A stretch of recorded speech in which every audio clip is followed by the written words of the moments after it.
Right, well, good evening, councillors, ladies and gentlemen. And at this stage, our one set of presenters, we are still expecting another. But happily you appear first on our list anyway.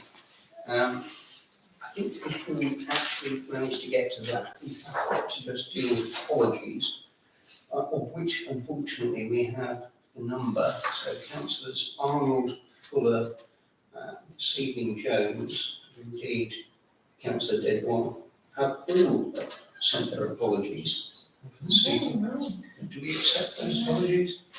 Right. That enables us to move swiftly onto your presentation. Thank you for the hard copy to start with. So, good evening. Thank you for allowing us the opportunity to introduce our scheme, the McMurray Boarding House Project. My name is Amy Scott and I'm Head of State Facilities at Anvil School. The McMurray House Project is symbolic of our celebration of 35 years of co-education, as well as a celebration of boarding in its vision and design. The core aim of this project is to bring girls' boarding into the heart of Anvil Town by developing the site of the former Anvil Primary School. The boarding house market is a difficult market, made more volatile by events such as the COVID-19 pandemic, but we feel that this will help us to provide long-term security of the school and help to secure its reputation as a boarding school of national and international renown. Its central location and proximity to SciTech and the Apache Engineering Centre will also open up future opportunities of residential courses aimed at nurturing the next generation of UK engineers with specific opportunities for school children across our region. McMurray House will replace New House, the girls' current boarding house, which sits on the outskirts of Anvil towards Stoke Doyle. New House will be safeguarded as school accommodation and used to facilitate a large refurbishment package of works across the whole boarding estate, something that we have never been able to undertake properly in the past. It is really important to us that the Town Council is fully aware of our plans and our commitment to developing such an integral part of the town with care and sensitivity, and we do not underestimate its importance in the heritage of the town. I will continue to be the school's main point of contact for the scheme and can be approached at any time about the development. We are committed to keeping lines of communication open and to ensuring that the Town Council are kept fully appraised of developments at all time. Hi everyone, I'm Anna McTaggart. I'm an architect from GSS Architecture. We're based in Kettering. We've been leading the design on this scheme. So the purpose of today is to get an initial consultation with yourselves to be part of our rolling consultation going forward. We've had a reaction from planning authority, which we'll come on to in a bit, but really this bit I'll just tell you a little bit about the scheme as it is at present. So obviously, as Amy said, the site is well located, close to the school and teaching facilities. The Great Hall sits to the east of the site, the Allinson Centre and SciTech on the opposite side of Milton Road. So, like the Great Hall, what we were keen to do was create a building that sits within open and attractive grounds rather than overdeveloping the site. So we wanted to create this high quality building that sits in garden space that provides a home for the girls. We did look at retaining the old primary school initially, but this proved very, very challenging because of the roof forms and the scale of the building. What it resulted in was overdevelopment across the site, so we basically extended the footprint. So what you're seeing there is the proposal as we put it by creating a new build scheme, we're able to release more grounds and create a more appropriate setting for the building and a much improved street frontage. This is an initial sketch of the scheme. Anvil's obviously a town that's rich in its architectural heritage. So what we wanted to do is create a building that really had a sense of place, drawing on certain features that we've across the town, such as these strong gable forms and the chimneys, the use of stone, and then obviously the sort of courtyard idea with the gardens to the back. So the building is designed very much to address that corner of Milton Road and improve the elevation along Drummingwell Lane. So the image at the top shows you that facade to Drummingwell Lane. That's set behind quite a high stone wall which would be retained. And then the other elevation is showing the elevation to Milton Road, where the main entrance would be located, with this sort of archway that picks up on cues from other buildings, particularly school buildings such as cloisters. The main entrance for vehicles would be in the existing location where the school had that, but obviously this building is of much less intensive traffic than the primary school would have had. So this shows you a sort of compare and contrast.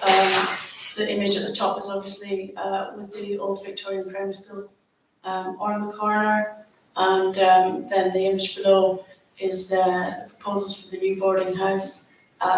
We're going to 2.5 stories, which seems an appropriate scale, and it steps up from the residence to the west of the site, where it's at 1.5 stories. So by adopting a new build, we're able to create this really sustainable building that reflects the standard of future boarding for the school, and really gives us an opportunity to enhance that site. This is an initial CGI that we've done of the building. It's obviously still in development. So that's the design. We went for a pre-application to planning in January this year. It took a long time to come back. It's just the way it is at the moment, unfortunately.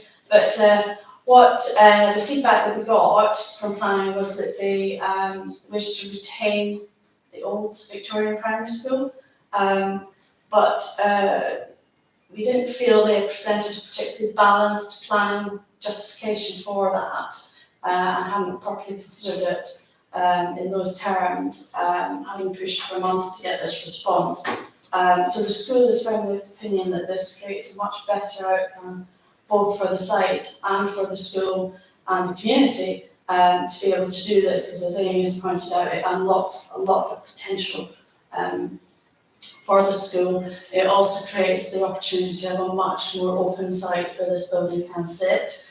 And there is a challenge with creating a building that includes that old primary school on the frontage, which actually not anything's possible, but it is very, very challenging to do that. So really, the purpose of today is to get some reaction to the scheme we're presenting and the proposal to remove the old primary school. What we would like to do with the design is take elements of the old school into the design, such as some nice old, internally some nice old stone doorways and things, but at present that we're looking at a huge amount of asbestos removal in the building. It's undergone significant vandalism, and really it's a bit of an issue for the school. So we want to talk to yourselves, get that initial feedback, and then we'd be talking to board councillors and then rolling out to public consultation. So yeah, any questions? Thank you for that. Well, questions or observations? Councillor Rycroft. Thank you, Mr. Mayor. In essence, I like it. It seems from the perspective of having lived in Arundel since 1998 and being married to the daughter of a pastor, Arundel housemaster, late Dudley Heason, and also having served as an East Northants district councillor for Arundel, including a chairman's year, relative privilege and detachment from nitty-gritty, and also as a county councillor. In essence, I like it. I think it's along the right lines. It's inevitable, I suppose, that the pre-am feelers of Woodland probably received slightly conservation heritage-minded responses. Nevertheless, my advice is press on. And if need be, get our present Northants ward member, Helen Harrison, on side. I will give it every support I can. Thank you very much. Yeah, mine just, I know these are drawings, but it was really about the green credentials that it's going to offer in terms of heating, electric, all that sort of things. Where's that all? Is it going to be heat source pumps, or is it going to be? Yeah, we're looking at air source heat pumps. Okay. We're just looking at where this really proposes concealing them within the roofs, and we're looking at other options for locating them. But yeah, be highly sustainable, highly insulated, airtight, high airtightness of the building, fabric first approach, with air source heat pump technology. So yes, underfloor heating, because that's how it operates better. So yeah, we're aiming for a better than building regs approach to design. We're not aiming for specific targets such as BREEAM, but a lot of those initiatives will be adopted. And my second point was the retention of the Victorian building part. Have you done any other drawings that link that to what the new build, how that building could fit with a new building? Because I like the idea of having an old building contemporary with it. That's attractive as other than knocking down what is already. I know it doesn't look in a nice state, but it could well do for the facade that is there. But that's not dishing what you've done here, because I think that is quite attractive, trying to match it. What I'm saying is, if we've got some planning issues with our local Northants, then is there another drawing that you could show us, or something you can make us look at to say, well, actually, this could work? As you said, there are issues about roof lines and all those sorts of things. That's fine, but until we see something like that, the negatives say, it's difficult then to sign up to the positive one. Yeah, we have done initial studies. It's obviously not been developed to this level of design, but we did initial massing studies looking at the spread across the site. I can't show you what it looks like, but if you imagine this design here with another wing, and then because you can only get 1.5 story on the corner, the whole thing spreads across the side. Across the side. We just feel, and the school feels, that this is overall a better proposal. Okay. That one felt compromised, quite severely compromised, and perhaps it would be nice to keep the old building. That is a big issue. Okay.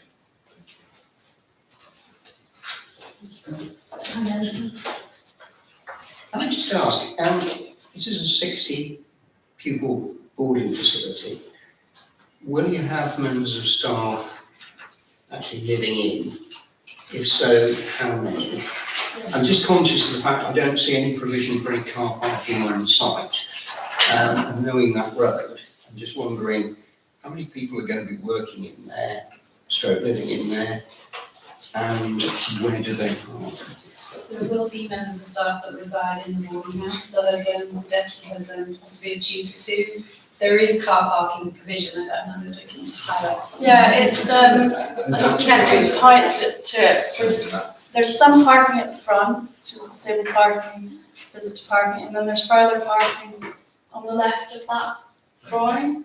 Right. But really, the Hisham's house is the middle wing on the front, the gable. There's a matron's flat in the top of the block that's right onto Milton Road, and then there's a residence flat sort of at the back of the far left gable there. But that, in terms of the other, say it was kitchen staff or whatever, we are looking with a transport consultant at the strategy for that. Obviously, the school has other parking provision around and about, but it's not a high number of people who would be working here. It's primarily girls who would walk, to the school, and then we're looking at strategy for any changeover days. You said that there is a dining hall, so in terms of deliveries and the like, is that all going to be off Drummondwell Lane? No, They're that's all going too narrow. It would have to come in off Milton Road, at the existing access point, where the original school deliveries would have happened, Right, basically. okay. That's where the school has to come in already. Yeah, but it doesn't here, does it? No, So it doesn't here at the moment. It's the same truck. Yeah, so we've allowed for it to come in and turn back out. Good. Just thinking in terms of the presentation itself, and I take on board Councillor Davis's point, because it might have been quite nice to have seen where within that structure the existing school kind of sits. So it might just make it slightly easier to sort of envisage it. So whether you could put in an extra page and Yeah, So yeah, we propose have, it or something.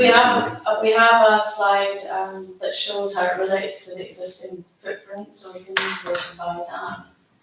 We also have a slide that shows the initial massing, looking at retention of the old primary school, so we can provide that, and we would do that as But well. that's either going to help us from a point of view Yeah, of absolutely. helping school with the application with the county, Yeah, yeah, and obviously informs us as well Yeah. to help the community. so we can do that. And in terms of the materials that you're going to use, I suppose the question is, does this look more like Sci-Tech than some of the older buildings, or is this appearance going to look older rather than newer? It's a modern interpretation of a boarding house, but it draws on the heritage of Arundel, how I would put it. It's not as modern as Sci-Tech, obviously you can see from the images. We want it to be homely as a 60-bed girls' boarding house can be. But yeah, that's the aspiration. It's obviously a modern building, but it's that vernacular modern. Because you mentioned the use of stone, but just looking at the size of this thing, it clearly isn't all going to be stone.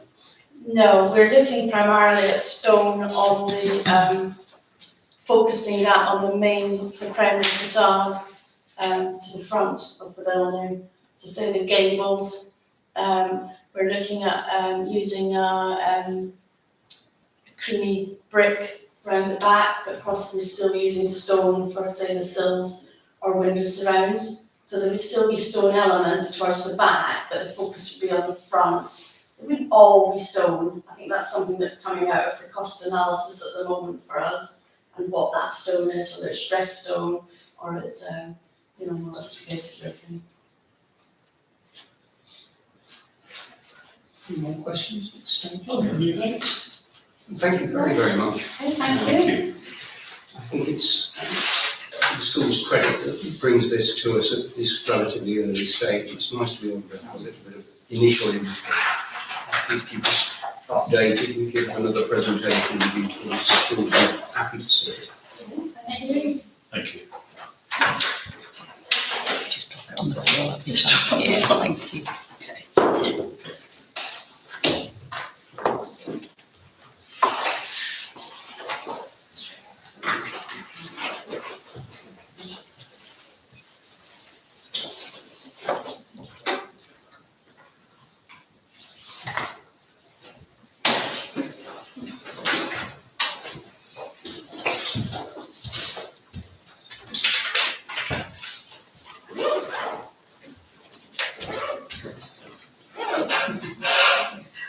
Sorry, that's all set. Nice to meet you. Thank you. Thank you very much. Second item was a presentation from David Wilson Holmes. Nobody here. Nobody from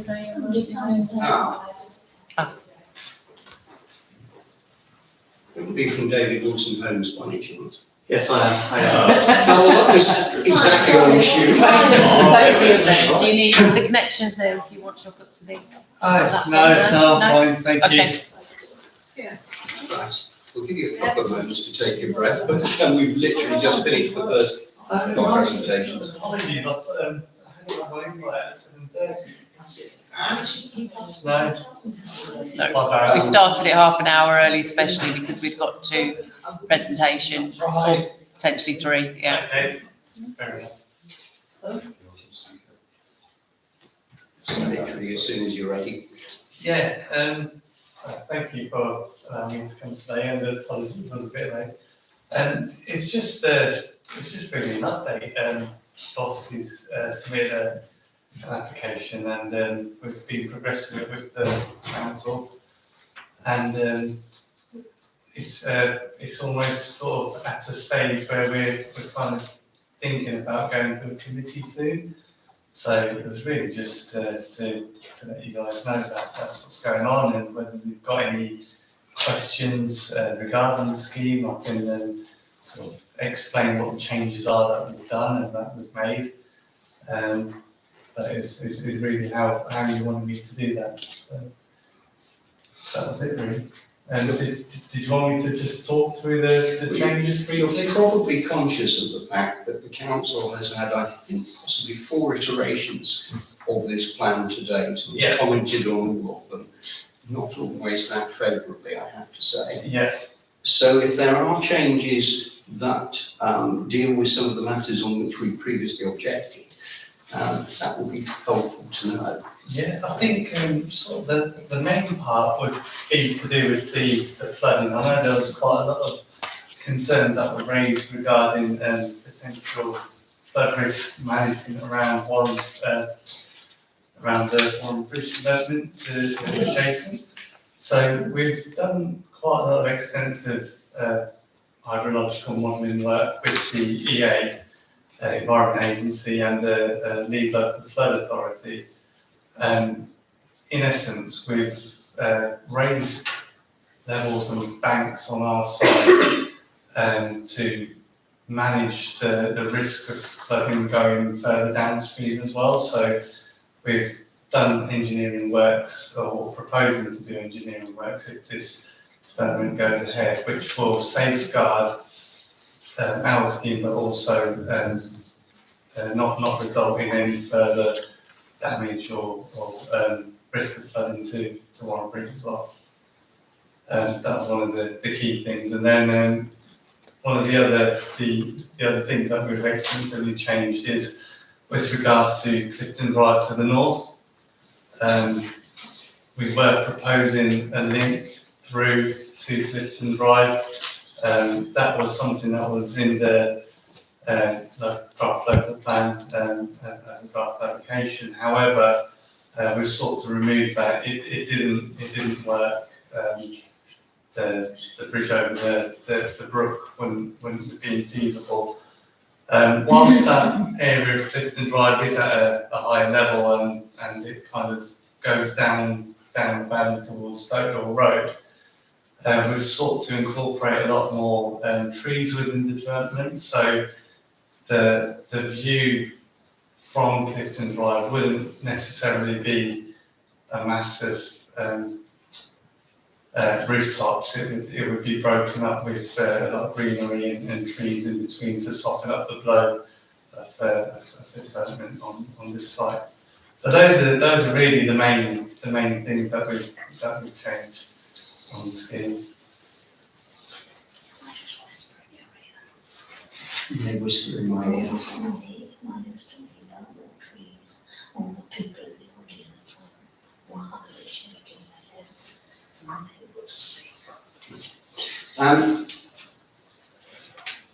One of the issues, and it is literally just one of the issues that we raised, was that the level of proposed affordable housing was well under the 40%.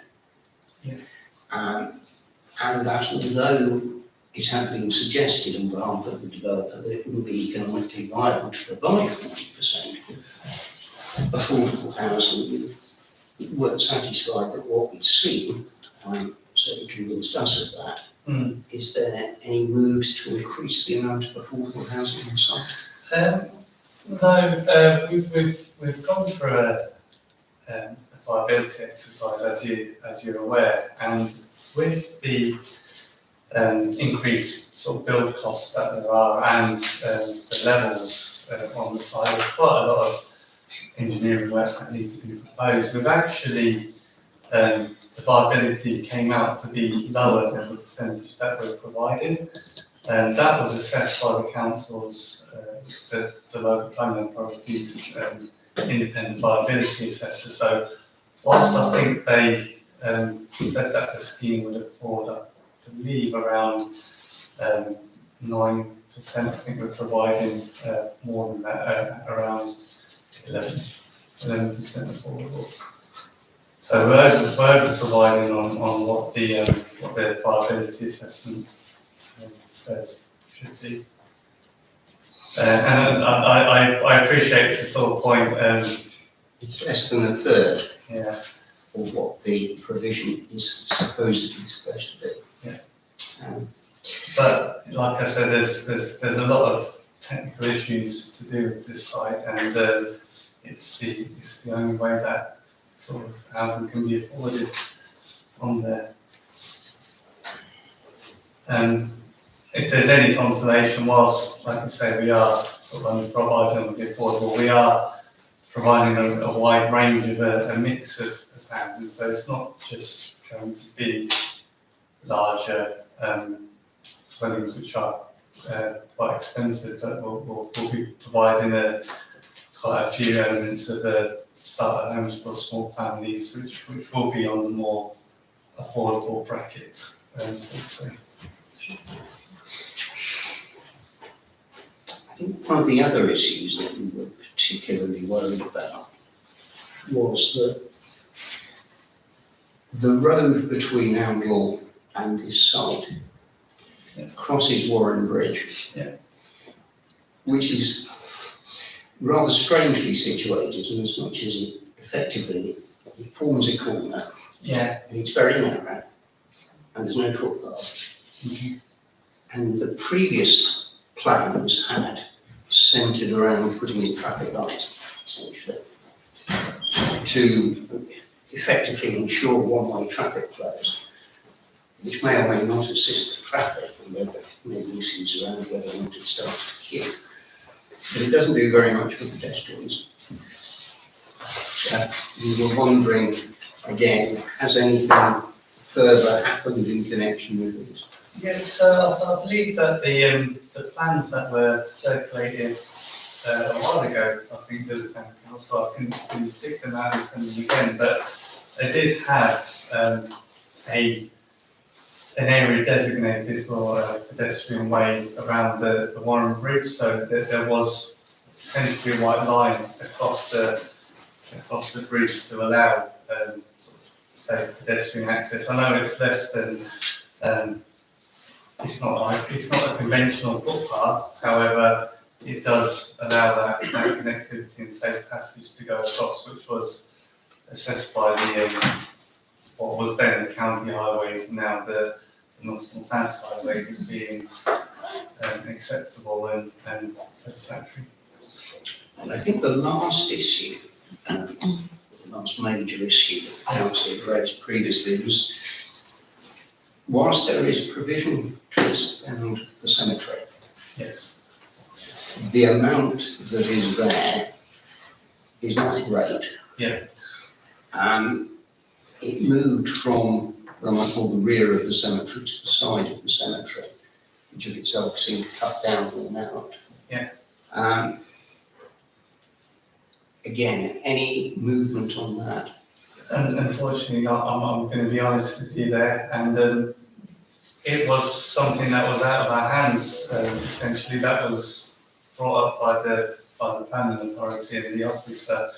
That wasn't our decision, and I'd just like to put that on record. We were essentially told if we want the scheme to come ahead, then they wanted the cemetery extension on that side, as it felt that the amount of houses and development that could be afforded would make for a better area to pull along the cemetery extension, which was to the north. So again, I do apologise and hold my hands up for that, but that was completely out of our hands. Councillor Ryder. Thank you, Mr. Mayor. Can we revert, please, to pedestrian access over Warren Bridge? You've told us the county highways are satisfied with the provision of a notional access by way of a white line. The thinking being that pedestrians would stay on the safe side of the line throughout. Yeah. I must say, I'm very surprised indeed that county highways should have validated that without also requiring traffic lights. Very surprised indeed, because it's a very winding bridge indeed, and moreover, visibility is uncertain on both sides. Yeah. So I think the traffic lights are also proposed. also, oh well, in that case, that reassures me. Thank you. Yeah, sorry, I should have made that clearer. Anybody else have any questions? I'm conscious that I think there may be at least one or two people in the audience who may have an interest, and therefore I'm going to open the floor to you. Ask you if you have any questions. Questions and statements, if you don't mind. The gentleman, I didn't catch your name, so sorry. Pritesh. Pritesh. You mentioned trees and the view from Clifton Drive. You created a wonderful picture of the forest. I have a bit of poetic license, well, more than a bit of poetic license, I feel. The number of trees that you've increased it by is marginal. Most of them are at the eastern edge, where you've got the flood storage lagoon. As you move towards the west, there is almost no movement in trees, and that is where the housing is closest to Clifton Drive. So your statement isn't correct, is the first statement I would make. Okay. So I'd like to raise that firstly with the committee and the council. Have you seen the cross section that was? I have indeed, and Yeah. that cross section I think is misleading. Okay. It's very, very selective, and you've chosen your views very carefully. In fact, there isn't a cross section of the view through on the north-south plane through Clifton Drive, showing what the view would be and the effect of the trees, and that's an omission on your part. The second point I'd make is about flooding. You make a comment about the modelling we've done. I'll make 2 points on that. Firstly, the model has not been calibrated. You say that in the flood studies report. And secondly, it hasn't been validated. A model which hasn't been validated or calibrated is meaningless. Well, it's, So it's at best, it's indicative. It can be no more than indicative. And I do know what I'm talking about. okay. The next point I would make is your flood storage lagoon. It isn't designed to adopt new standards. Right. Therefore, who is going to look after it in the long term? Because if it isn't looked after in the long term, it will be useless. Yeah. So why isn't it designed to adopt all standards? And then you could pass the responsibility for it over to Anglian Water with an appropriate commuted zone, and they will look after it long term. Yeah. So, are you aware of how the storage lagoons work in the larger scale developments? I should be, yes, I'm Yeah. a chartered civil engineer. Yeah. I'm a member of the Institute of Civil Engineers. I'm a member of the Institute of Water and Environmental Management, so I do have a little bit of knowledge. That's good to know. So, what we usually do, we'd create this balancing bond, so to say, and then that then gets transferred over to either a management company that deal with the open site along the in development, or it gets transferred over to the council who maintain it. That pond, I can take that back as a Well, I've raised it repeatedly in the responses I've made to you, and I've got no answer to that. And if Well- you can't, hang on a second, you Okay. can't pass it to a management company, because the whole purpose of the flood storage lagoon is it's there in perpetuity. Yeah. A management company can go into liquidation and disappear, and probably in 20 or 30 years' time it will do. Yeah. Then you end up with the council and the ratepayers of the town having to take on responsibility, otherwise you end up with problems. Yeah. So if you built it to adoptable standards, you could pass it to Anglian Water, who do have a very good guide on the adaptability of lagoons. Yeah. And it's very clear the design standards they set out, and your design standards do not meet their requirements for very good reasons, because they're high maintenance. I would say that you're far more qualified than I am on this topic. So what I would do is I will take it back, and I do apologise that didn't pick up on that comment, but I'll get one of our engineers to look at it in more detail, because that balancing pond has been, as far as I'm aware, has been built or proposing to be built to an adoptable standard, and has been passed off by the LLFA and the relevant statutory consultation. Yes, the adoptable standards is very well defined on the web. If you go online to Anglian Water's site, you will find quite a detailed document that sets out what they require.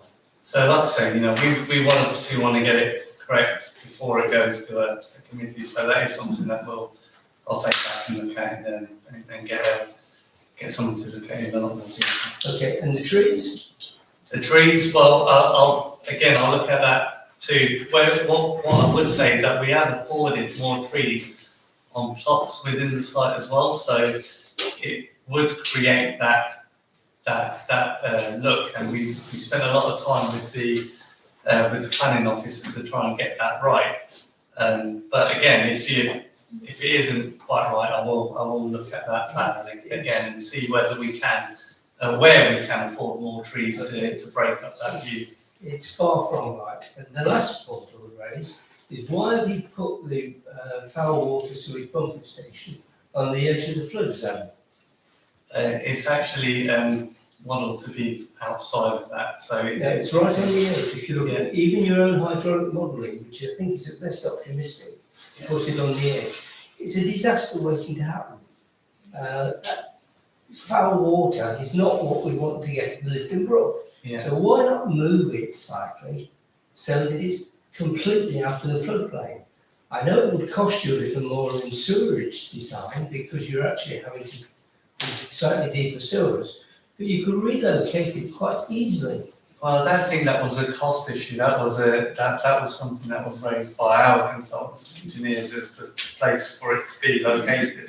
But it's the easiest option for you, but it isn't the best option. I don't think it's the easiest. I think it was the area that it should be located. So again, I'll take that with the consultant, and if they feel that it is incorrect, I'll get them to look at that again. Well, it's not a good situation because if we put a foul water pumping station on the edge of the floodplain, and we do get a higher flood than you have predicted, where's the water going to go?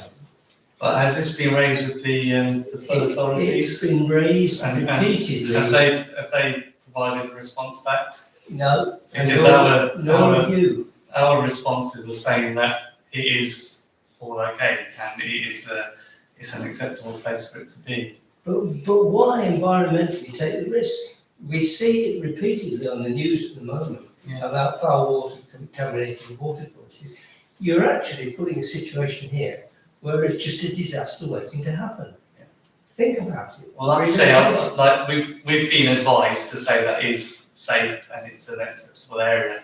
Now, you're obviously saying that it's not, so we will go back and look at that. Well, the observations have been made repeatedly in writing.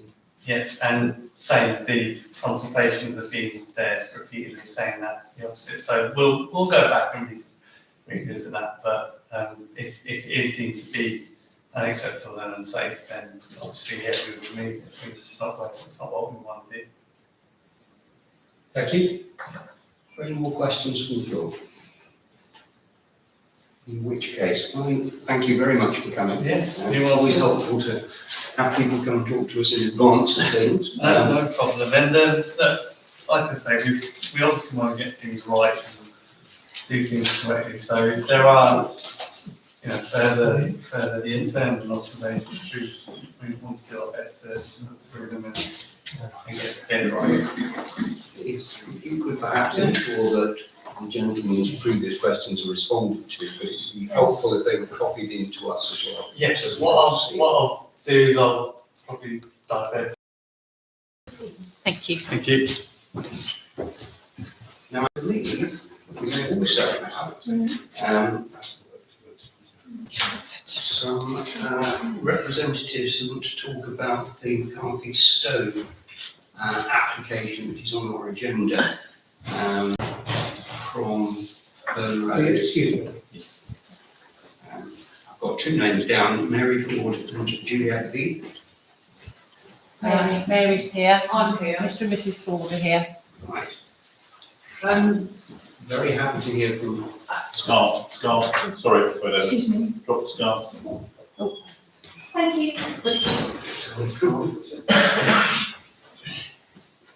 Sorry, you're happy for me to, you can hear me, okay? So yeah, I'm Mary Ford, I'm here as a resident of Herne Road with some other residents.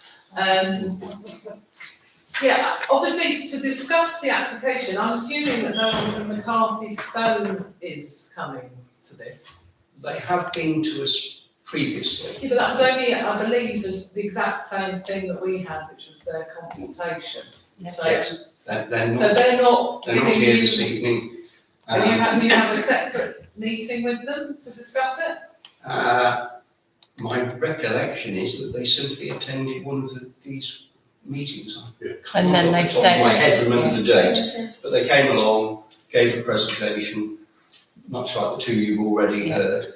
But it would just be interesting if, had they been here, for us to be able as residents to talk to them about it, so it's. They did say they would probably come back at a later Okay, date right, once the yeah, anyway, so, application's so I'm here, as a resident, I mean, I'm not as prepared as these professionals, this is just, having spoken to a few, residents are nearest to the proposed junction onto Herne Road. It says on obviously about Red Kite Drive, but I'm not sure if there's anyone here from No. Red Kite Drive, is there? So I can't comment about Red Kite Drive.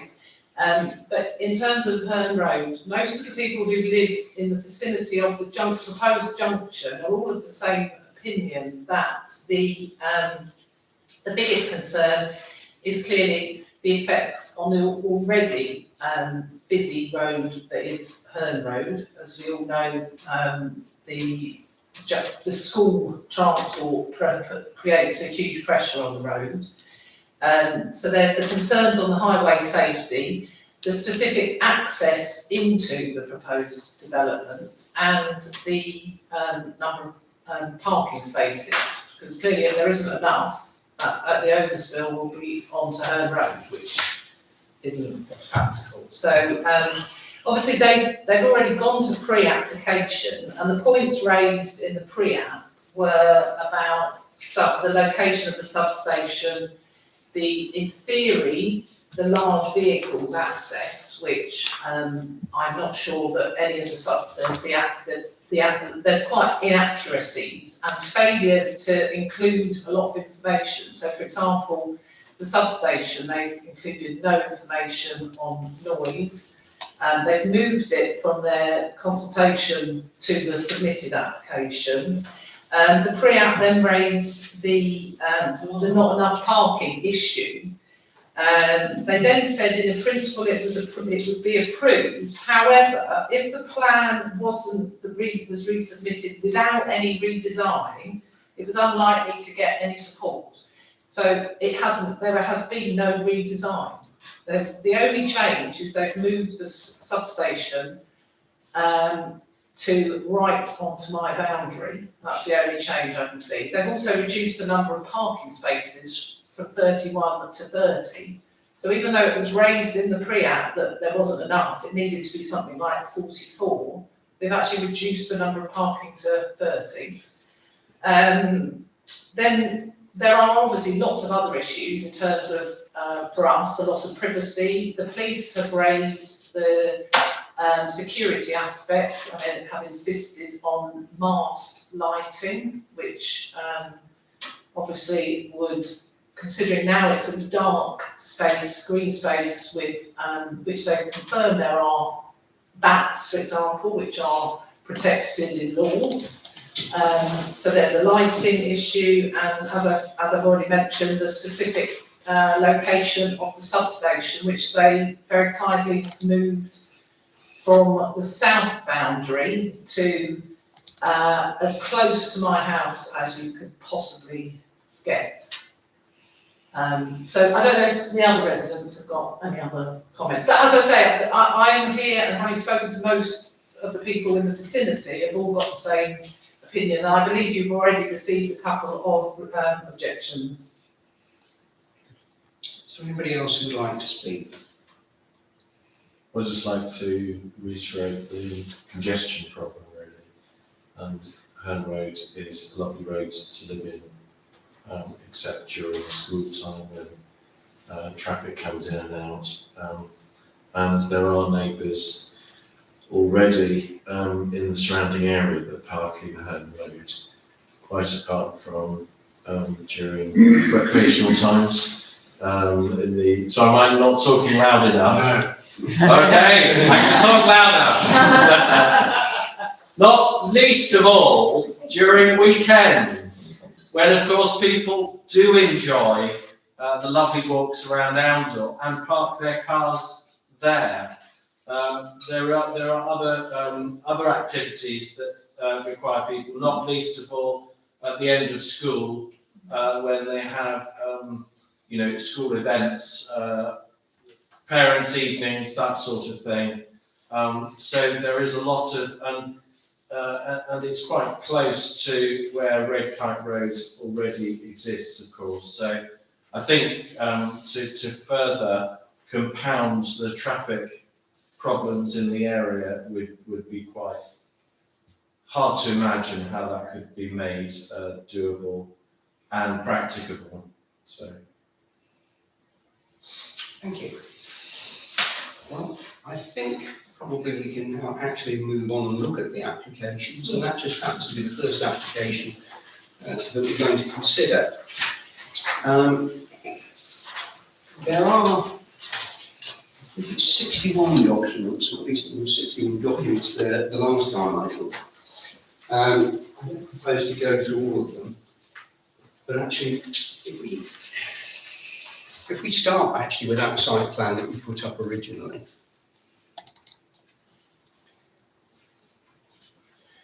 If we pull it up, so there's the proposed access. Here is the new bungalow to replace the one that's going to be demolished. There is the substation, close to another property.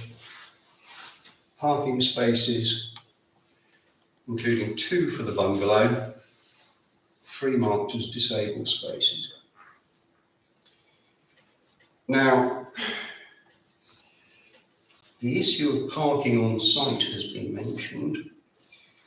The developer in the copious paperwork submitted with this application seeks to suggest that despite the development not meeting highway parking standards, by some margin it would have to be said, it won't really matter because the average age of people entering this development is assumed to be around 78, so they won't actually have the number of cars that people of a younger age might be expected to have.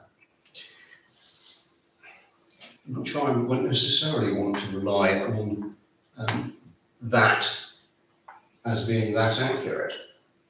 It might turn out that the average occupants are 78 and that relatively few of them have cars. On the other hand, it seems to me perfectly reasonable to assume that you have to work on the assumption that all of them will have cars. And there aren't enough spaces on there for that. Now, in terms of that, and you'll have to forgive me that I wrote out quite a large spiel for this. But in terms of NNC parking standards, it's supposedly 1 space per bedroom. Should there be are 53 rather than 30. There are 66 bedrooms. Or at least there are 66 spaces which would come out of that number of bedrooms that this development is supposed to have. So, offering the number of parking spaces that it would have, although it says it should be 53, I think it should actually be 66. But whichever it is, the number that they're actually providing is somewhere around half that. It's also fair to point out that there is a storage facility for 7 kind of mobile mobility scooters or mobility vehicles, if you like.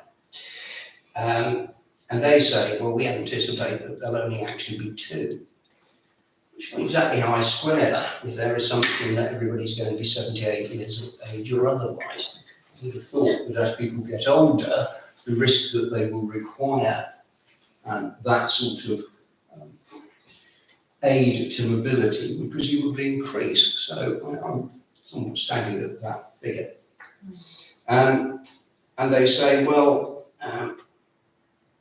their calculation is again based on the likely age demographic, and I just love the figure so much that I'm quoted. It's 0.0289 cycles per apartment. That's their calculation based on the age. And therefore they reckon that this would only equate to needing space for 2 bicycles, which could be comfortably accommodated with the mobility scooters in the secure shed. In fact, if one looks at what the requirements are under parking standards, it would again be far, far higher than that. So that's one issue that we may wish to consider. Of course, because of their age demographic profile, they say, well, look, not only are there not going to be that many people owning cars and needing parking spaces, but therefore, by definition, there aren't going to be that many movements in and out as you might have anticipated with that number of apartments. And therefore, there is going to be a traffic issue. Doubtless we'll consider that one in a minute.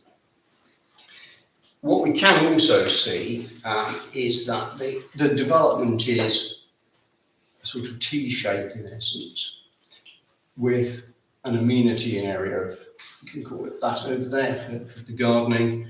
You've got, in effect, a kind of green surround. But if we can actually see some pictures of the actual property, so if we go to some proposed elevations. Right. Now, I think that's the Red Kite Drive. Yeah. So what we can see is that hedging runs along there. We have units with little Juliet balconies all the way along, and we have a series of dormer windows there. If we look at some of the other elevations, unfortunately with 63 of them I cannot now recall. No. There's proposed street scenes. There is, yes. Let's see if we can find that. That one. Sorry, that street scene one. Can I just point out that that's really inaccurate? Because they've drawn the brick wall butting right up to my property, but in fact, there's about 3 metres and a gate and a path outside my house. So Yeah, their inaccuracies extend. I don't find that particular drawing very helpful. However, it does show, again, their inaccuracies. It's not including the substation, and it doesn't actually show from Herd Road the 3-storey building in the background in front of a row of 4 bungalows. Right, let's see if we can find the other elevations. Herne Road elevation. Let's have a look at that. So this is supposedly looking at it from the Herne Road direction. Chair, if you go to the design statement, so there's a very, just to pick up the point the lady's just making. On the design statement, that gives. Now, there's 3 bits to that design first- statement, but it's in the first bit. Number 1. So If you go to part the, one if of you 3. go to the first one, I mean, Yeah. what the lady's just saying about We just- bungalows. So if you if we flick scroll through through there that, to page,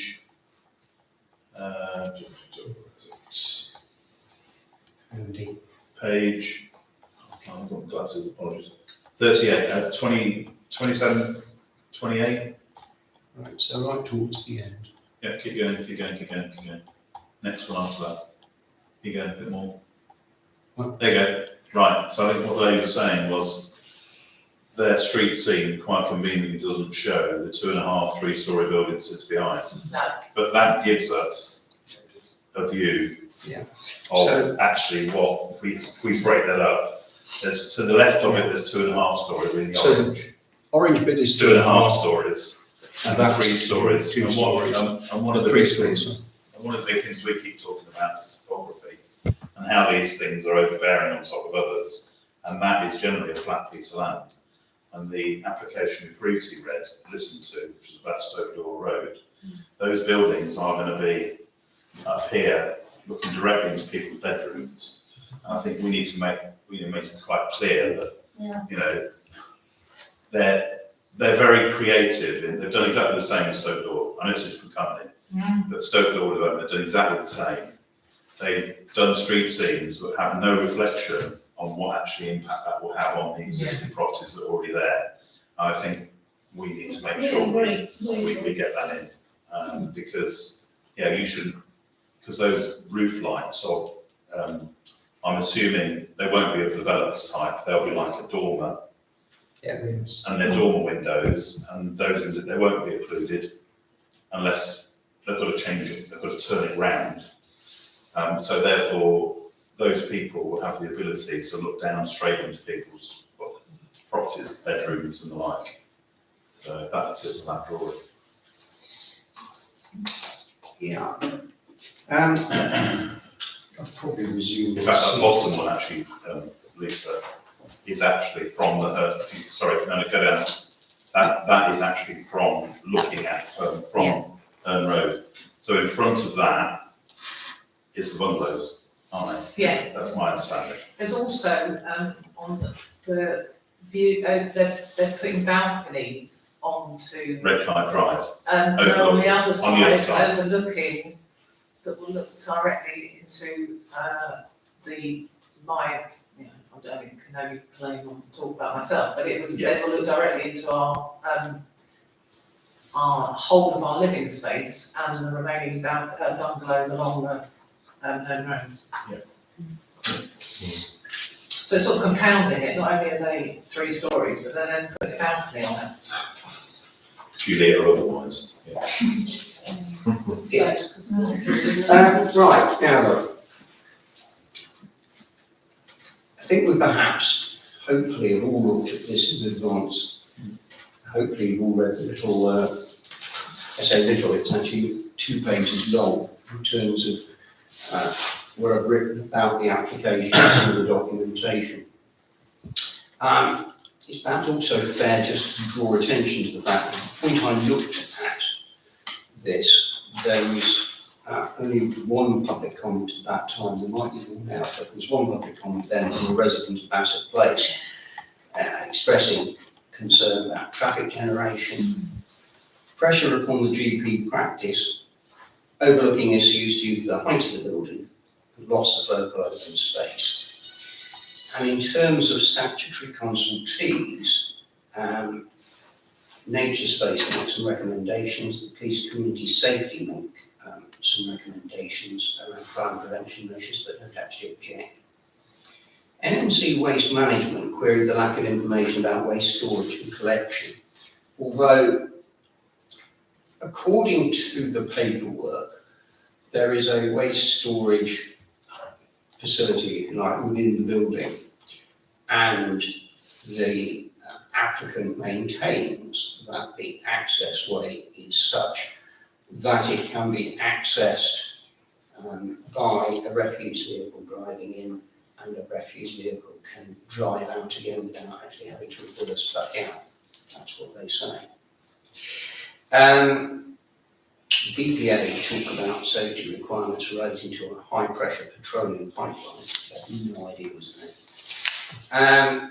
Environmental protection, they have raised a concern about noise from the substation, although it doesn't say anything in a wider context about traffic noise.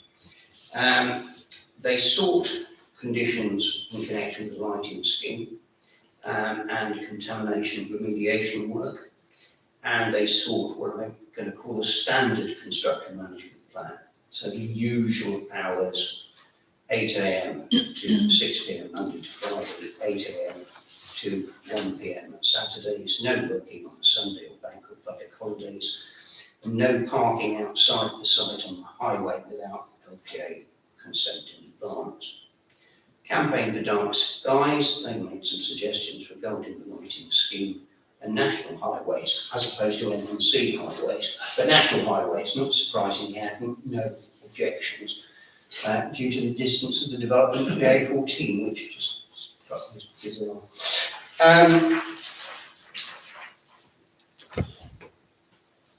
I anticipate that we are likely to have a number of concerns, but probably one of them is not the concept in the sense of a need for the facility. I think we would probably accept that there is an under-provision in the town and in the area generally, albeit that we also have planning permission granted for a 65 unit, that's a better way of putting it, care facility on the St Christopher's Drive development, albeit some don't exactly seem to be rushing to do anything to develop that site, having got their planning permission.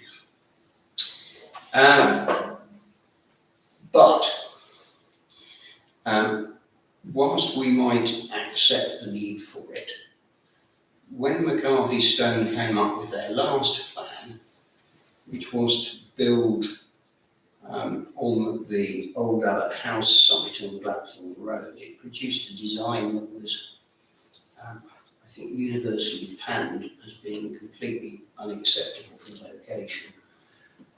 We didn't like it, NNC didn't like it, and I think I'm right in saying that the inspector didn't like it, but it certainly bit the dust. And obviously they've been looking around for another site, and they've come up with this one, which, in terms of a site, certainly has capacity for something. The area generally is included within, which is now a quite old development plan, the rural Northumberland-Thrapston plan. The whole site between Ashton Road and Herne Road was kind of zoned for residential development in that plan. There is an under provision, I think, of around 50 units on that development.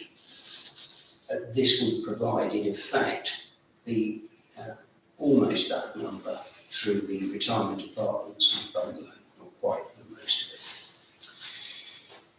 But it is located on Herne Road, which in essence only goes so far, and it does not connect to the A605. And what it does lead to is a very large school, with all the associated traffic that will produce at certain times of the day. Quite apart from what I might call more general traffic issues and parking issues, one of which has been highlighted by a resident. People sometimes park there because from there they can actually walk down to and across the 605 and go visit the river and do all sorts of things. So there is that. There is a quite tricky junction, if you like, between the Herne Road and South Road. So we have those issues. We have the on-site parking issue, which we may have some concerns about. And then there's the overall height and appearance of the thing and the overlooking issues and other issues that are being highlighted by residents. So I suppose the way to take it is this: we just have to look at the application before us. Whilst we may or may not favour the idea in principle, we're not talking about it in principle. That was when they came and talked to us pre-app. Now we're talking about a specific plan where, if this application is granted, there is every reason to assume that McCarthy Stone will go on and build it. So, thoughts? Councillor Michael. Thank you, Mr. Mayor. I'm able to provide very recent information indeed. I had made contact with Jacqueline Colborne, who is the NNC planning case officer for this particular application. And she telephoned me this morning and let me know that she has very recently, in fact almost just, received the considered response from Anglian Water. In essence, Anglian Water state that their existing apparatus, etc., could accommodate the proposed number of new dwellings, provided that the developer, at his own cost, provided a link from their existing systems to the development to the satisfaction of Anglian Water. So, I will be frank, that started alarm bells ringing in my head, because responsible media, for several months, in fact, from time to time, put up markers about the fact that nearly all present water and sewage companies in Britain have not been all that fast in steadily reviewing and improving their existing apparatus. So I put it to Ms. Colborne that in all the circumstances, when eventually she takes this application to NNC Planning Committee for decision one way or the other, she invites an authorised representative of Anglian Water to come along to be ready to answer any questions from the jury. In other words, NNC members of NNC Planning Committee who have to decide one way or the other. I'll be even more frank now. Ms. Colborne wasn't altogether happy. She said it wasn't usual. I was able to point out, nicely I hope, but firmly, that I knew of at least two past cases at NNC when at my instigation, a county highways officer was invited to come along and answer any questions to supplement the considered advice which the planning officer has to give to committee. Her reaction was she would need to consult her manager. Fair enough, she's relatively junior on the responsible, so obviously in the hierarchy, but when you receive pressure, however nicely put, you go to the boss. So we now need to await developments, but I've alerted our NNC divisional member, Councillor Mrs. Helen Harrison, to all this, and I hope she'll do what she can to support my suggestion that Anglian be invited to come along to answer any questions from committee, to ensure that Anglian systems aren't overloaded in the event that the development is approved. Thank you. I have just looked down at my agenda and realised that my enthusiasm to get on with this application, I shot past declarations of interest, and indeed for that matter the minutes. Well, I'm less worried about the minutes, we can take that at any point. But I really do think that perhaps, before we go any further, I really ought to just deal with the issue of whether anybody has any interests that they should declare. So I went slightly after we've started talking about it. But I'm not aware of any interest that Councillor Whitehead should be declaring in connection with this application. So I don't think that's an issue.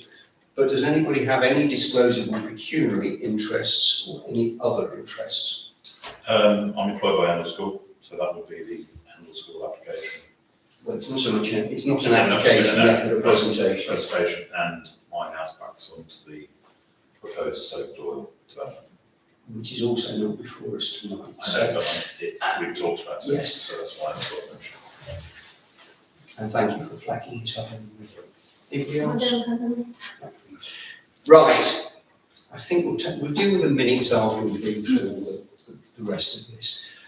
Councillor Davies. Mine is a couple of things. Highways make some comment that it doesn't affect the strategic road network in terms of this site. I'm just trying to picture another 30 vehicles, if we all decide to leave at any one time, driving down Herne Road, turning right, down towards St Isid's, or going left down South Road, which is one of the holiest roads in the town. Having driven down it last night, that's one issue. And also, let's not lose sight of the fact that sitting behind this site, if you walk, because I walk the site, I walk that area quite a bit. 3/4 of the way down Red Kite Drive, there is a cut-in, and which is like where a car, I think it's been a car, there was a car park there a little while ago, but that is quite evidently an access point for the bit of land that sits behind it.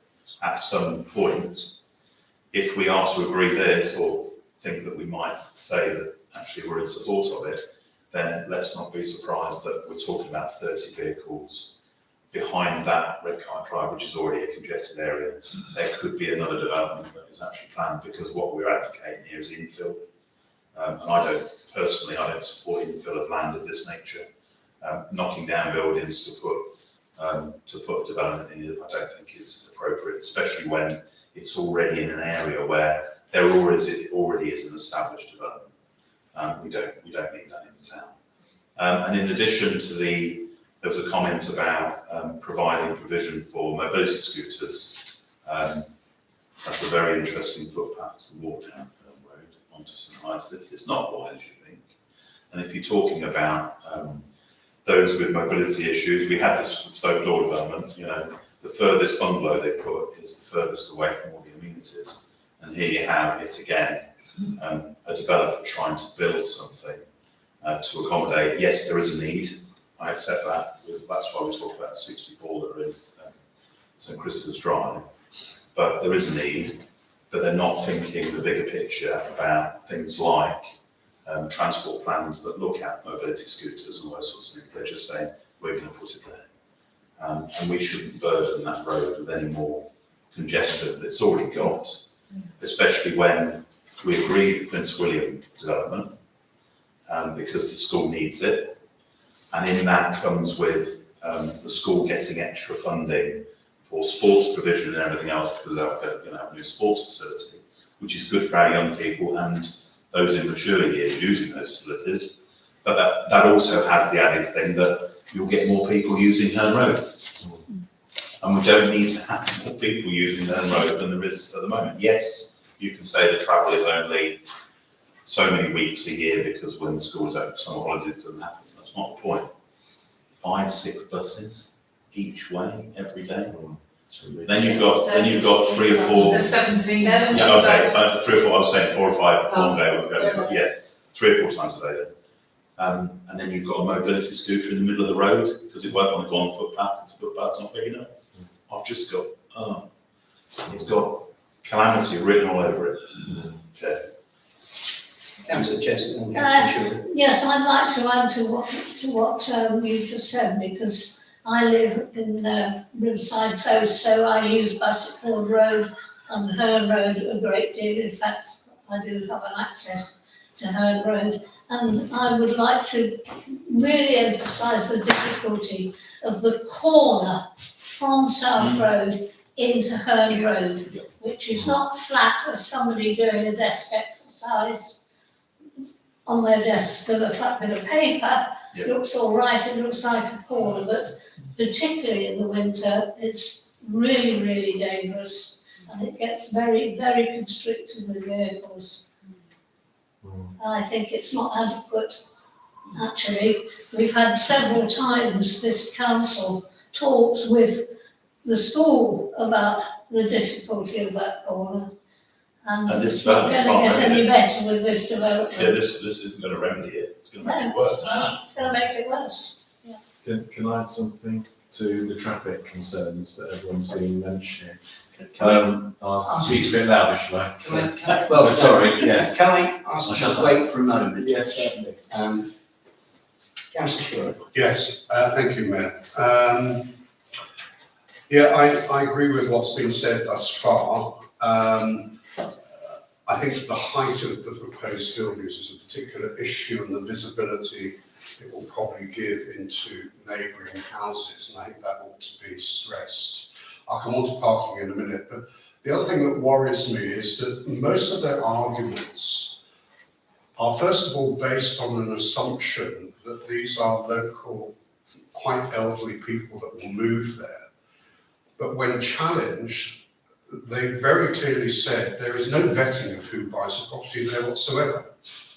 So they cannot guarantee that they'll be either local or elderly. Yeah. Although that's clearly their market.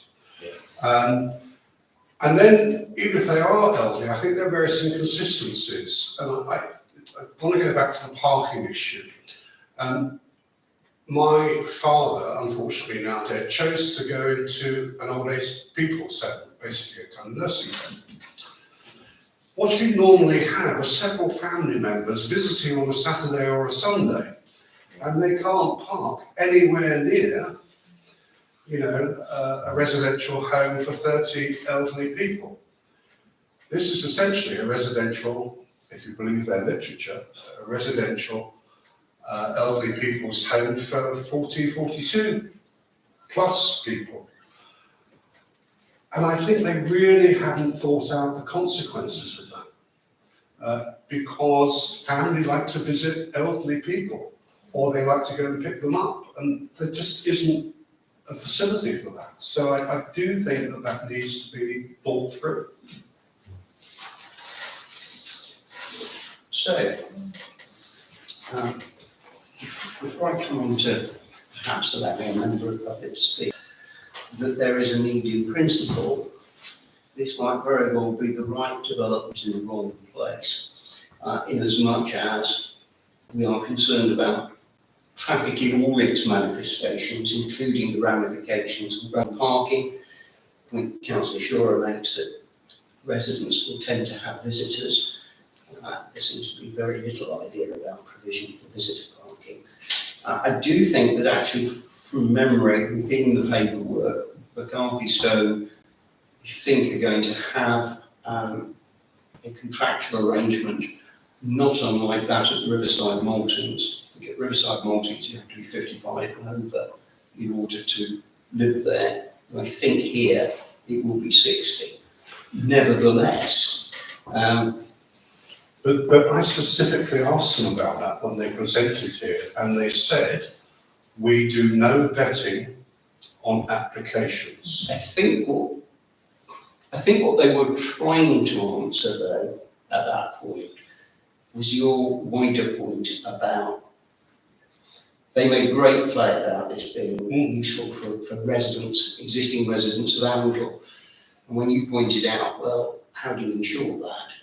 That's the point at which they start talking about there being no vetting. I don't think they meant there be no vetting in terms of age restrictions, because quite plainly it would be somewhat nonsensical if this was a development that featured a load of 78-year-olds, which is their average age profile, but with, say, 10 people under 25 who want to hold all-night parties and all the rest of it. I mean, it wouldn't work, and I'm fairly sure that's not what would happen.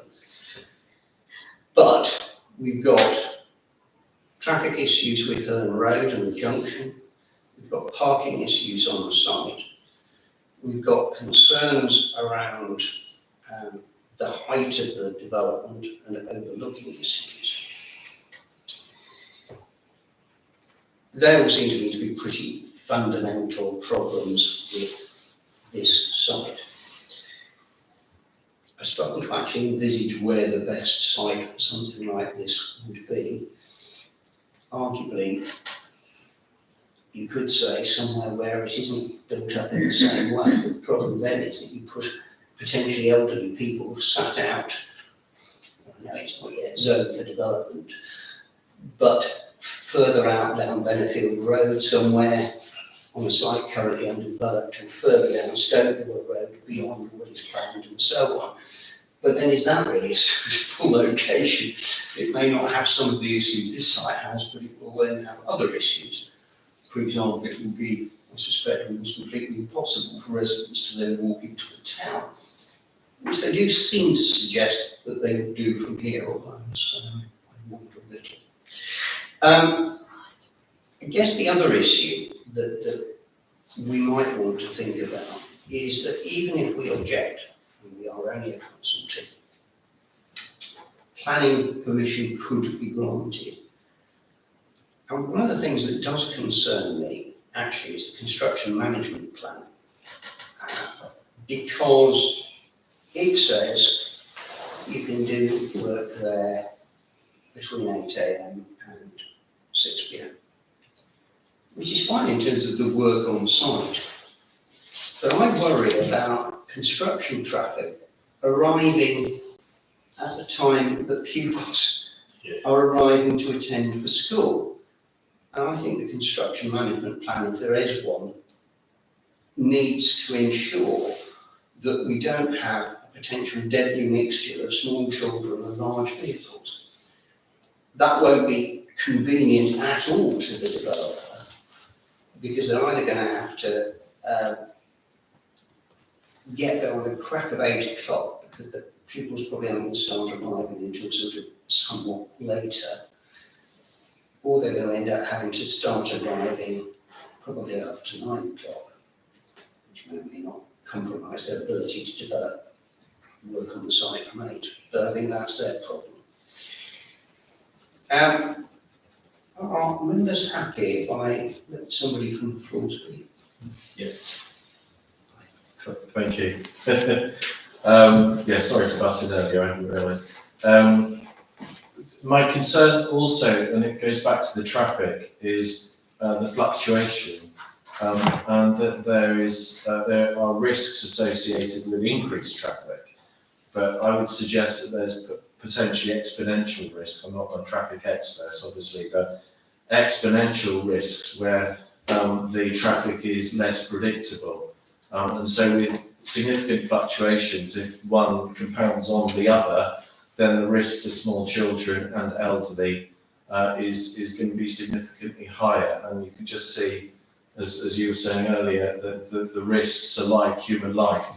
And so elderly people, 78 ostensibly, in particular, are going to require more ambulance services, more GP visits, more district nurse home visits, and the list goes on. So the requirements for less parking could be argued the other way, but I'm sure there are people who do statistics on these things.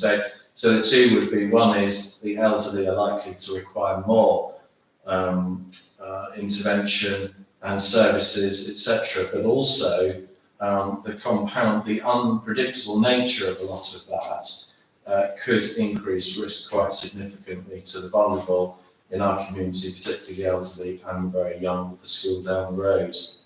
So that was my point. Thank you. In fact, I should have mentioned, because I did only in passing, but the comment on the portal with regard to the GP practice, of course, echoes something that we have made play of on other developments in the town, which is that it's all very well, but if the infrastructure isn't there in the first place, the infrastructure should precede the development, not with a wing and a prayer and your fingers firmly crossed, hope that it arrives once you've actually started to have the development there. And it really does not take a genius to figure out that the potential occupants of this development are likely to have a greater need of medical services than those who are perhaps younger and potentially in better health. Now, I haven't seen as yet anything from the GP practice, but I know that they objected to other significant developments on the basis that they didn't have the capacity. I would be somewhat surprised if they didn't object to this one on the same basis.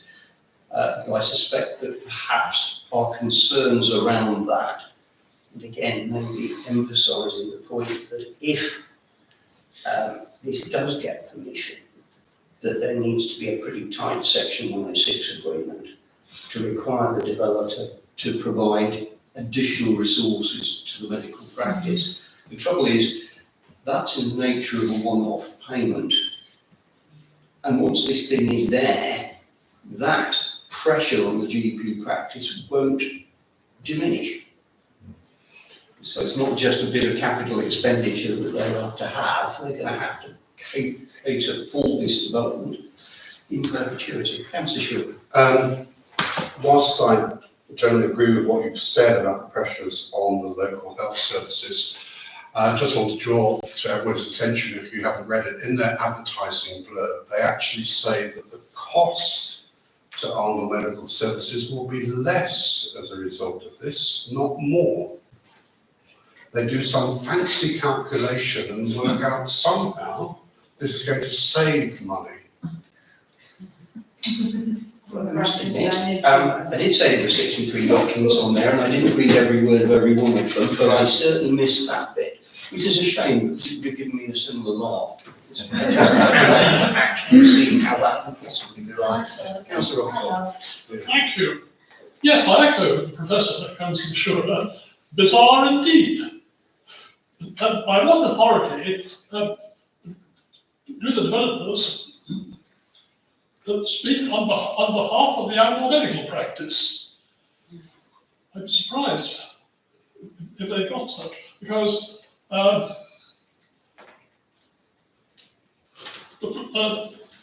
problem for the practice is, frankly, space.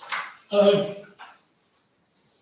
Section 106 agreement, very type 1, plus what NHS money would be levered in, would pay the capital costs. But the Arundel medical practice has already has an upper floor. There is no space for it to expand sideways. It would have to expand upwards further. So I fully agree with colleagues who suggest that we should make the point, frankly, amongst all our other points, which I agree, by the way, and points made from the floor by visitors, that the provision of essential facilities, including medical facilities, should precede the building of the houses. Otherwise, frankly, Arundel could of course grind into stasis. And one can't really deal with the situation by the good old idea of muddle through. It simply wouldn't work, even in the medium term, let alone the long term. Although in terms of once the medical practice has been expanded by some means or another, then inevitably, for running costs, distinct from capital costs of provision, money would trickle through. Right. Can we just take an informal vote at this stage? Taking the mood, I will ask it, I'll put it this way around. Who would want to object to this application? Please indicate. Do you want to object? That appears to be unanimous. I suspect I have kept some notes that rather distill those issues. I'll have a conversation with you afterwards about timings and producing something, because this is not going to be the work of 5 minutes to draft that. I'm conscious of the fact that there may be some residents present who have a particular interest in the application that is number 3 on our agenda, which is 62 West Street. And so I think what we'll do is take 62 West Street next, and then we'll deal with the Creed Road one, and then the Trees Works. Now, as a structure, I need to make my apologies and leave. Of course. Gives an opportunity for other members of the public to read as well. Thank you.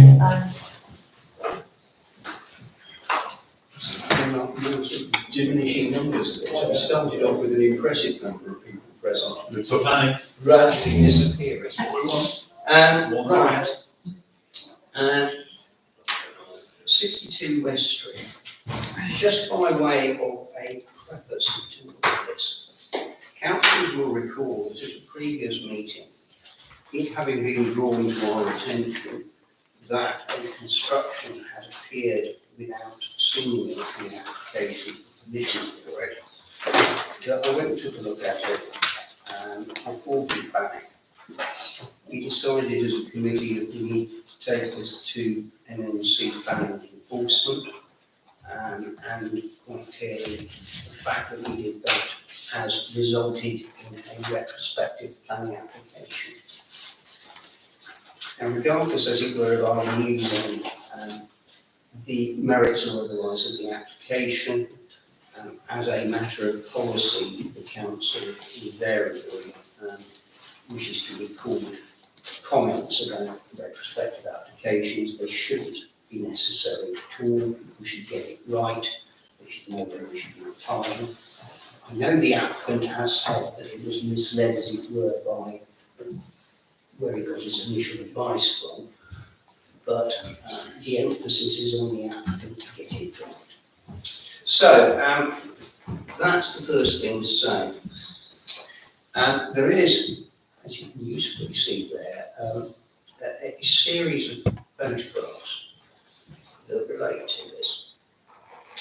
And I've ended up having to produce, again, quite a long sheet about it. So 62 West Street, I've written 82 West Street, it's actually 62 West Street.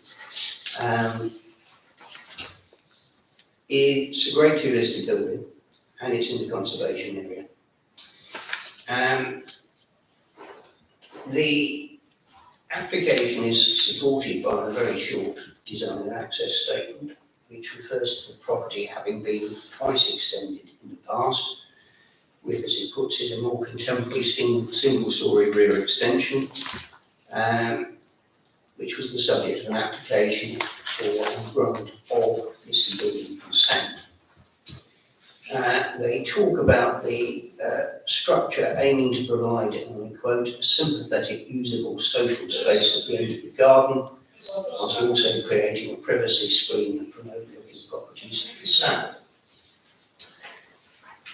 The pergola itself covers an existing stone patio, given the dimensions of it. It has a height of 2.10 metres, total roof area of 18.5. The whole property and plot area, according to the application, equates to 270 metres, with the external areas within the boundary of the plot, but excluding the house itself, approximately 154. So it's comparatively small compared to the plot, which is not of itself particularly large. The pergola is of a timber-framed construction with a low-pitched blue slate roof. The applicant says to match those of neighbouring properties, timber-clad south and west elevations, and has 3 obscured glass windows. They talk about a new stone-built dwarf wall having been constructed. That's, as it were, facing into the property, creating a soft partition to the open front of the pergola, topped with a natural stone coping matching material and appearance to the natural stone patio slabs that form the floor. Timber frames fixed down with decorative black painted steel-based brackets. Rainwater currently disposed of via a black UPVC half-round gutter to the southern eave of the roof, and then basically drains down into the car park area below. Applicant says that he's proposed to alter the downpipe so as to position it so that it discharges inside the boundary of the garden wall, either to a water butt at the southeastern corner of the structure or to some new soakaway. And they say that the existing timber cladding to the structure is to be overboarded with oak feather edge cladding. The current windows, which have sill heights to match the stepping of the boundary wall, will be amended to have a uniform level. At the time I looked at it, English Heritage was the only consultee to have responded, and they had no particular advice to give. There were 4 objections from members of the public on the portal, We're familiar with them because as part of the paperwork for this meeting, we actually circulated a copy for everybody of the 4 objections that were there, which I've effectively summarised by saying design not in keeping with surrounding architecture, structure doesn't fit in with preserving the heritage of the area, Yes. not in keeping with the listed site in conservation area, so 2 same similar thing. Structure is out of place, which is probably again something similar. Resembling an industrial porter cabin with frosted bathroom windows. Refers to the location of the downpipe and concern regarding the structural integrity of the building, with 2 load-bearing walls being put on top of a traditional stone wall. And the last one, the design, again, out of place in the conservation area and within the grounds of a listed building, built up against the boundary wall, and made reference to some mature trees having been removed to make way for it. That's a very good, actually, if you just go back to that picture and go again, no, I think it's the other. That one. That's it, no, well, that's inside. If you go back to the one taken from the car park area, which is a bit further down, just to start with, that one. That's what you see from car park area. Now, I know these things are pretty subjective, but I can see why one of the people referred to it as looking a bit like an industrial porter cabin.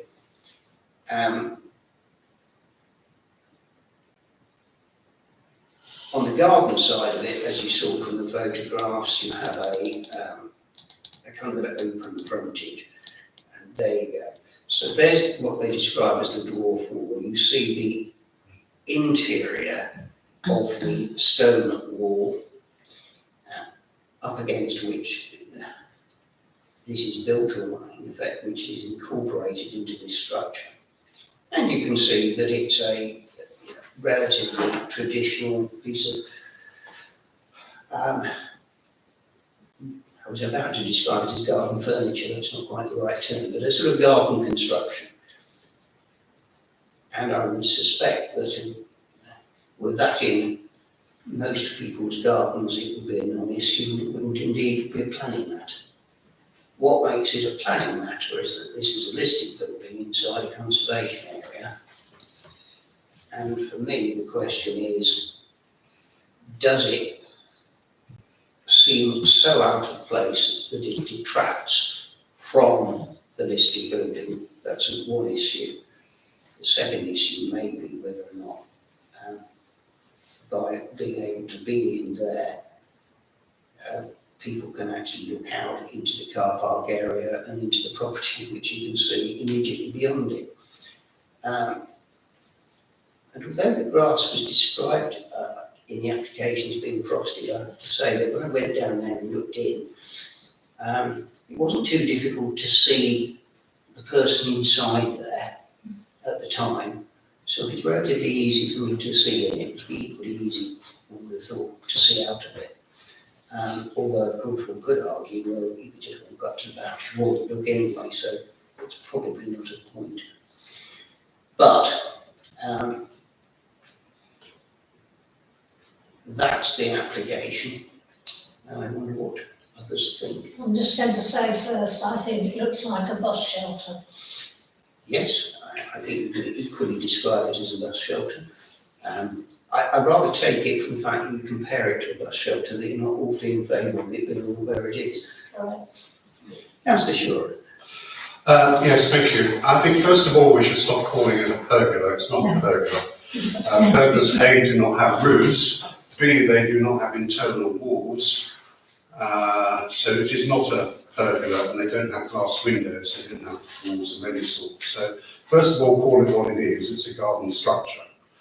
Why the builder therefore advised them that in the planning permission is beyond me, because it clearly does need planning permission, and they should have inquired, I think, beyond the builder.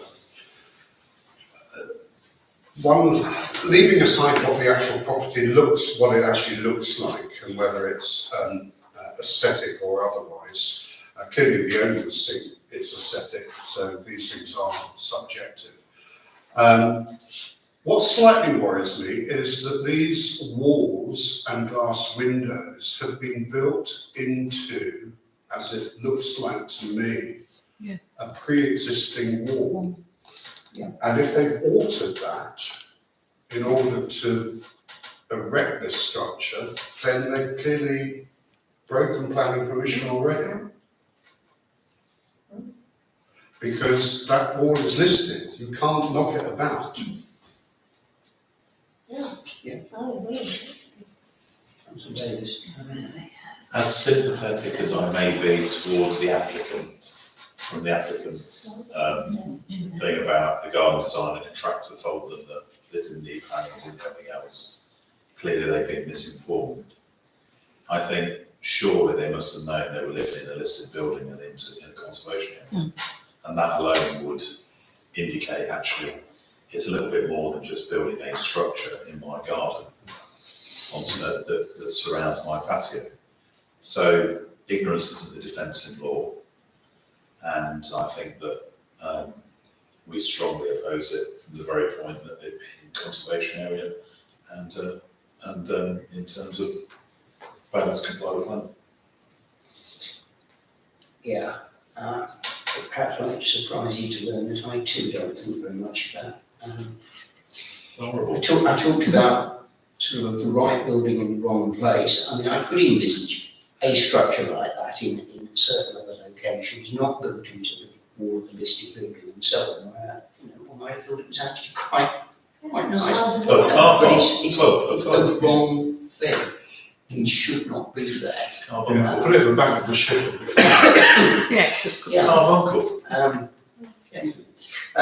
Right, I think we object. We think that it is out of keeping with the listed building and the conservation area.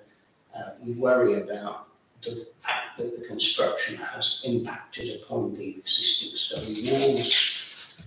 And I suppose it follows that we would actually say that not only should the application be refused, but that actually the structure should be removed. Absolutely, absolutely. Right.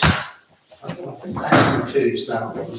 I look towards the remaining members of the public because I have a feeling that they might be about to leave us too. And you're very welcome to stay. There are 2 more applications, which is a thoroughly exciting application about trees.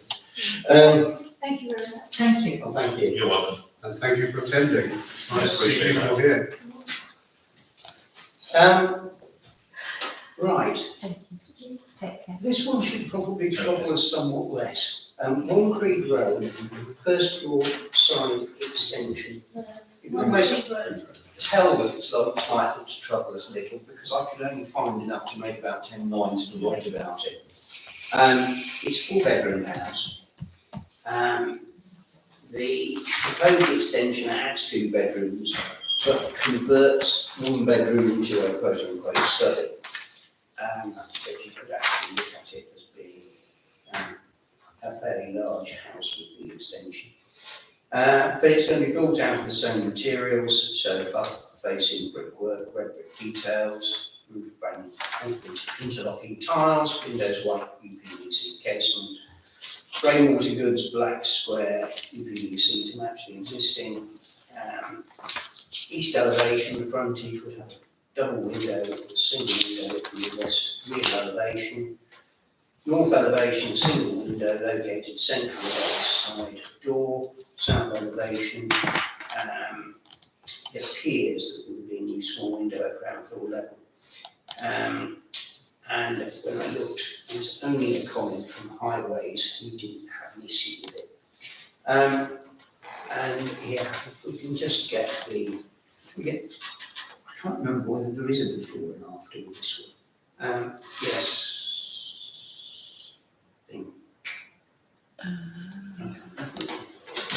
Existing, that's existing. So That's existing. Okay, it's just cramming, it's putting it to the right of that bit, isn't it? So we've got existing elevation, the white UPVC conservatory, which we see there and there, and we see it.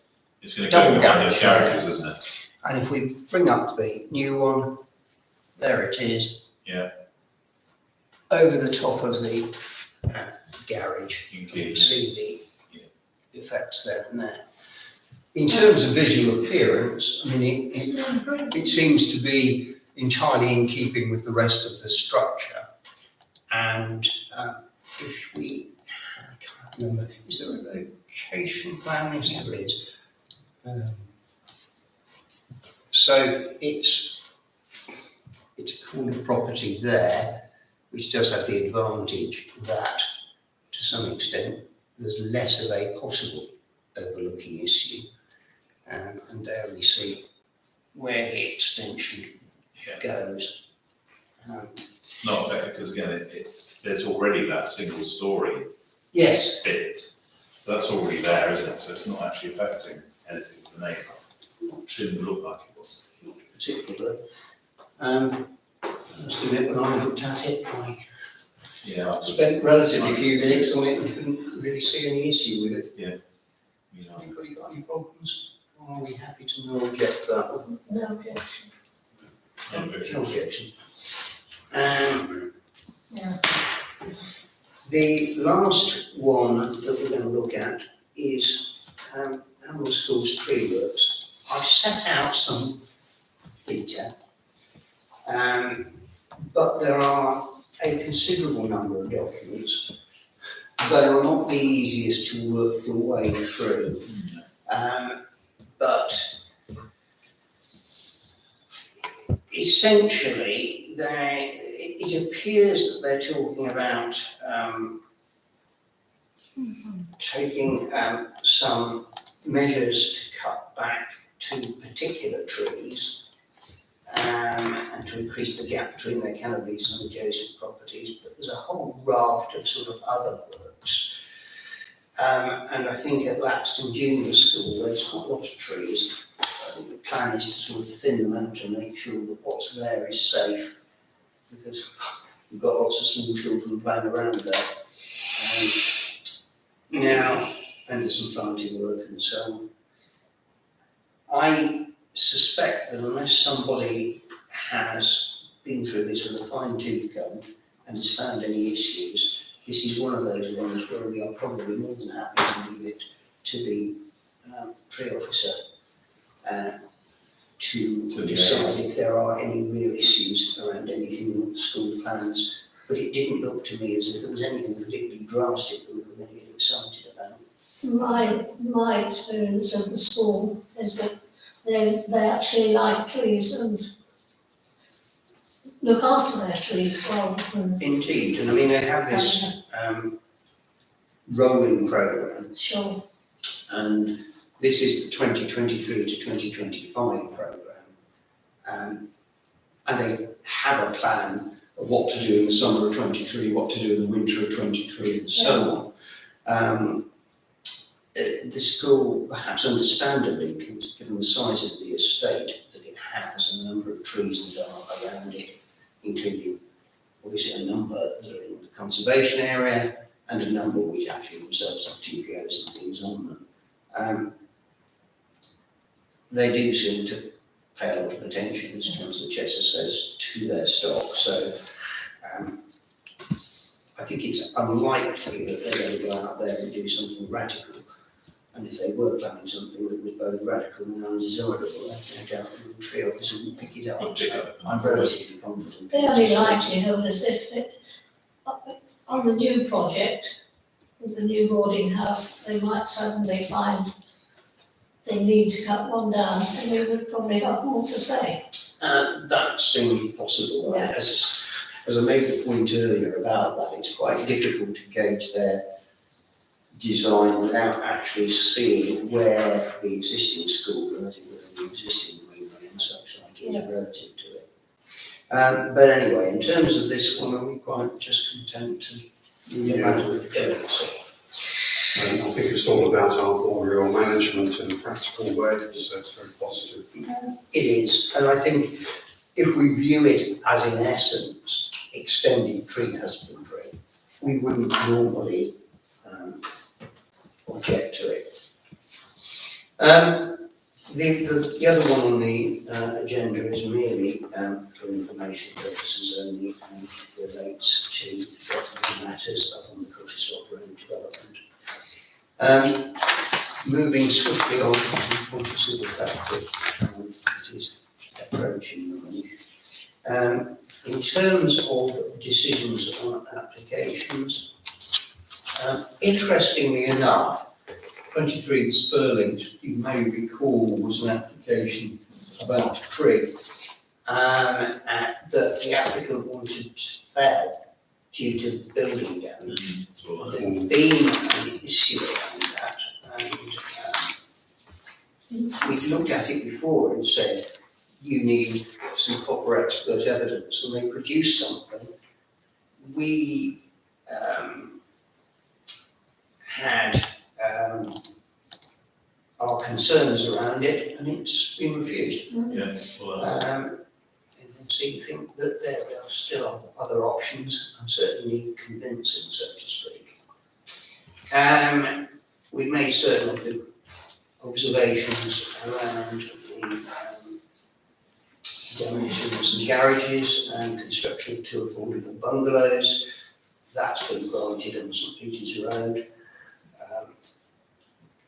I would actually probably propose St Peter's Road is to be one of the most pothole roads in this town. You haven't been down Bassett Road. I haven't been down there lately, I grant you, but I have been down there.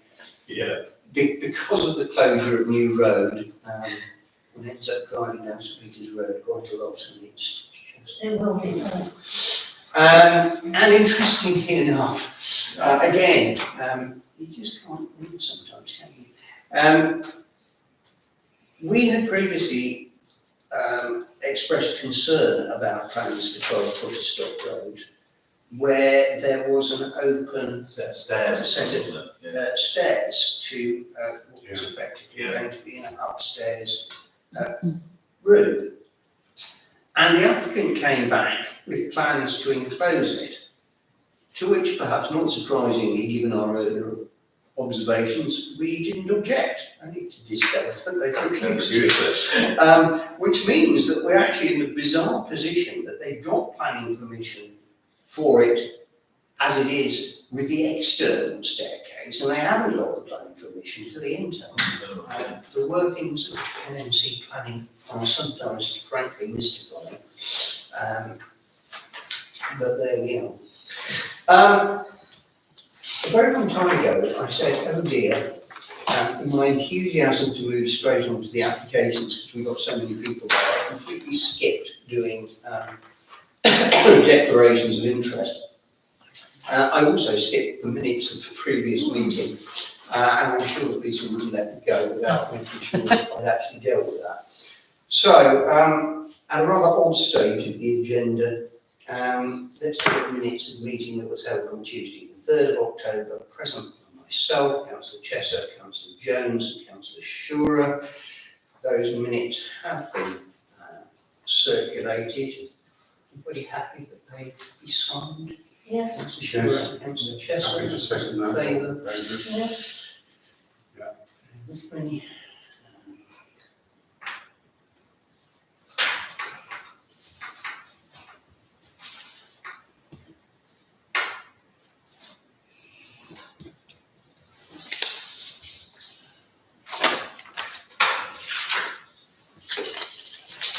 Can you pass me the register to sign? Oh, yes. The ones you recorded. I did actually notice, in connection with the minutes, that you refer to Councillor Paul David instead of Paul Davis. Oh, I don't know many things. You're That's absolutely one right. typing error. Good typo. Got it. can you just amend that manually? Just initially. Yeah. Because apparently you can do that. I didn't Yeah. realise that. I messaged you. Can. Yeah. I know of many things. Name many. That's the license. Right. So can I point out that there are people on this list who are not part of this meeting? But they were all invited, I think- David invited Yes, I think everybody. we produced it like that because I'd actually extended an invitation. Okay, sorry, I missed that. I Because withdraw of, that entirely. We didn't know, did we? yeah. The original one is underneath it, which is just the planning Yeah. committee. Then I saw that David had I'm not invited quite sure everybody, that so I thought I better. Give them scope to sign Yeah. if they could. We have taken this in all sorts of strange ways. I've never Let's- heard of Lisa's got it. I know. Lisa's got it. She's got all of it. Any Kept us other on our relevant- toes. Yeah. Any other relevant? It's all online, we're fine. Yeah, hasn't been perhaps my finest hour. But we got there in the end and we covered everything. But does anybody have anything else to report? Or are you all absolutely dying to get away with this very Dying time? to get away. I'm fine. In which case, I'll declare the meeting closed at just before 9, despite the fact the clock on the wall is saying just before 10. Maybe we can get somebody to have a Yeah, go I'll fixing do that it.